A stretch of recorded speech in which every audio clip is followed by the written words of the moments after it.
Reports considered to be questionable by Dyson are being commissioned and promoted by paper towel and cotton roll towel manufacturers, trying to make Dyson Airblade hand dryers seem unhygienic. One of the reports looked at the effectiveness of the different drying methods at removing bacteria from the hands. But we consider the methodology to be flawed.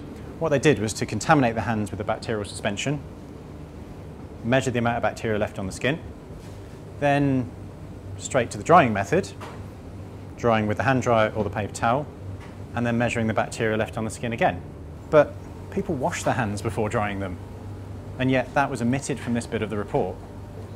Doesn't that seem strange? In another part of the same report that was unpublished, they did actually wash their hands and then dry them, and all the methods performed equally. It's important to recognise that you wash your hands to remove the bacteria from the skin, and then the drying step is actually about preventing the spread of bacteria. It's been proven in a recent peer-reviewed study published in the Journal of Applied Microbiology that when using the Dyson Airblade, you actually reduce the amount of bacteria transferred from the skin by up to 40%.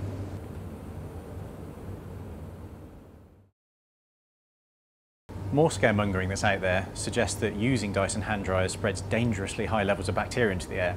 It's not true. Using the Airblade puts fewer bacteria into the air than taking your coat off. The most recent report used an unrealistically high amount of bacteria to represent poorly washed hands. Tens of millions. You just don't find that on human skin. And they then applied it to gloved hands, not real skin, and then immediately dried them. Only 0.0001% of the original bacteria were found in the air during the experiment. Now that level of bacteria has been shown in previous experiments to make an insignificant contribution to the bacteria that are already in the air around you. Interestingly, another report commissioned by a paper towel manufacturer and published in a journal just last year and compared Dyson Airblade to a paper towel also looked at the amount of bacteria in the air but was never promoted.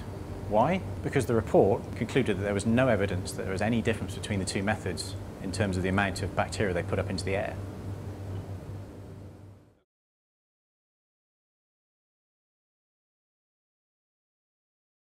Another report claims that there's an abnormal amount of bacteria on the hand dryer itself. But again, we consider that to be misleading.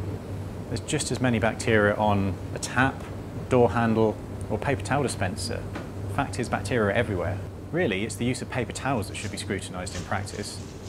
A recent US study by the College of Medicine at the University of Florida showed that 1 in 5 dispensers can be found empty in washrooms. If there's no paper, there's no way to dry your hands. That really is unhygienic. Damp hands spread up to 1,000 times more bacteria than dry ones. And we're all familiar with the mess they can make. Soiled paper towels laden with bacteria are often found discarded around the washroom.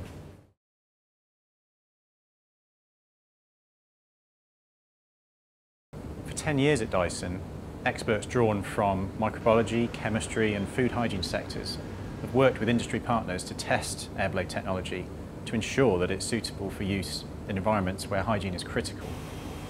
Dyson hand dryers are the only hand dryers certified hygienic by the NSF using protocol P335. They're used in hospitals around the world and are approved for use in the food industry by HACCP.